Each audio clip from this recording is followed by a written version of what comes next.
Okay, let's end by talking about what the graph looks like for an absolute value function.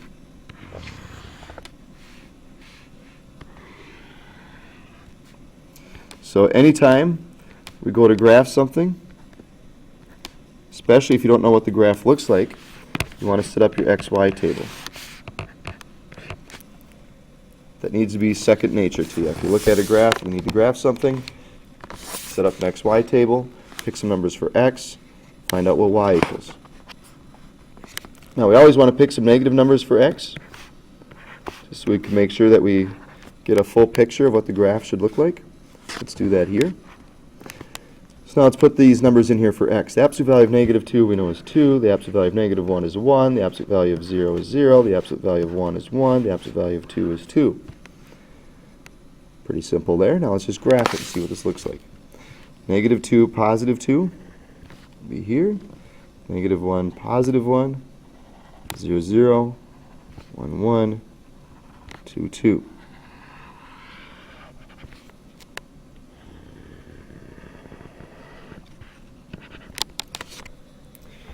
Okay, so if you notice this graph, this is what we call the parent function for the absolute value function. A parent function means that any other graphs or any other absolute value functions that we do is going to be based on this one. Parent function for a linear equation would be just y equals x. The parent function for a parabola would be y equals x squared. Speaking of parabolas, there's some similarities here between the two. There's a parabola and the absolute value function has symmetry. Absolute value functions will always look like this. It always looks like a V. An easy way to remember that? Oops, if I can spell. It's an absolute value function. Okay, so just if you can remember the V in value, that's going to be the way your graphs are always going to look for these. Now, just like a parabola, sometimes a parabola opens upwards, sometimes a parabola opens downwards. Same thing with our absolute value function. Sometimes the absolute value, the V, will point upwards, but sometimes it could point downwards. And can you think of what would make it point downwards? Well, if you were thinking that a negative, you're right, but that negative would be outside of the absolute value. So if we had a negative outside the absolute value, it would look like this, the red one that I just graphed. Okay, let's look at a couple of other equations, and we'll be done. So first off, let's graph y equals the absolute value of x minus 2.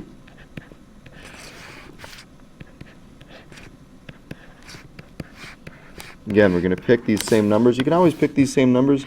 The reason why I always use these is just because they're small, they're easy to work with, we have some negative numbers, so usually using these 5 numbers will give us the full picture of the graph. But let's see what we get here. So I put negative 2 in here for x. Negative 2 minus 2 is negative 4. The absolute value of that is a positive 4. Oops. Put negative 1 in there for x. Negative 1 minus 2 is negative 3. The absolute value of negative 3 is a positive 3. Put 0 in there. 0 minus 2 is negative 2. The absolute value of that is a positive 2.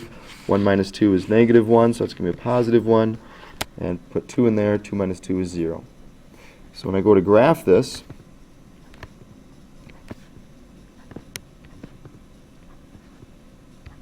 so I get negative 2, positive 4, 1, 2, 3, 4, right here. Negative 1, positive 3, 0, 2, 1, 1, 2, 0. Uh-oh, this doesn't quite look right. Remember we just said a second ago that absolute value functions will always look like a V. Well, what's happening is sometimes when we graph, sometimes we're only seeing a small picture. Like sometimes we might just look at this part, or sometimes we might be looking at just this part of the graph. We want to make sure that we see this part. So, going back to this, it's going down. Well, we want to see where that bounce back, where that reflection is, where the graph breaks and goes back up again. So I want to pick, looks like it's going down, whereas the values for x get bigger, the values for y are getting smaller. So I'm going to pick some more larger numbers for x, like I'll pick 3 and 4 here. If I put 3 in here, 3 minus 2 is 1. The absolute value of 1 is 1. So notice we have our bounce back, I call it, or reflection.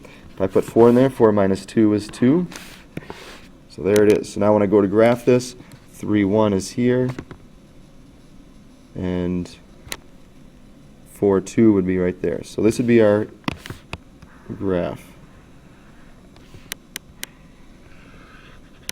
So remember I said y equals absolute value of x is our parent function. All the other graphs are based on that. We're going to look at more of those graphs in the future, like y equals absolute value of x minus 2. If you notice, move to the right 2 places.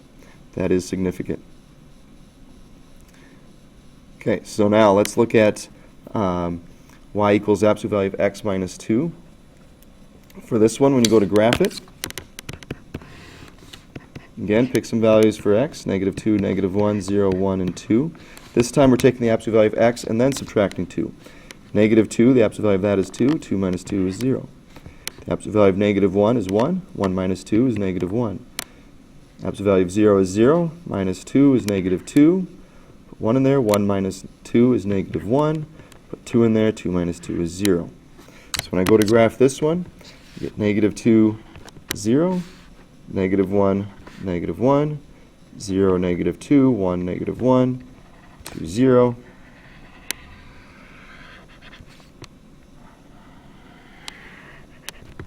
And there's your graph. So with this one, they look very similar. Y equals absolute value of x minus 2, and the y equals absolute value of x, and then minus 2.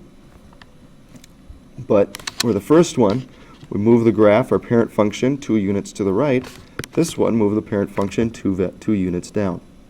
And that's significant because in the future we're going to be learning about a property that will help us figure out where our graph is going to be moved, where it's going to be shifted to based on some of these numbers. Okay, so that's what the absolute value function looks like when we graph it. Remember, we use the absolute value square root theorem when we're dealing with x squared or something squared equals a number. When we take the square root of a variable, it's going to be the absolute value of that variable. And remember, we started out with the fact that when we're solving absolute value equations, there's always going to end up being 2 equations we end up solving. So hopefully you have an understanding now of absolute value, and good luck on your assignment.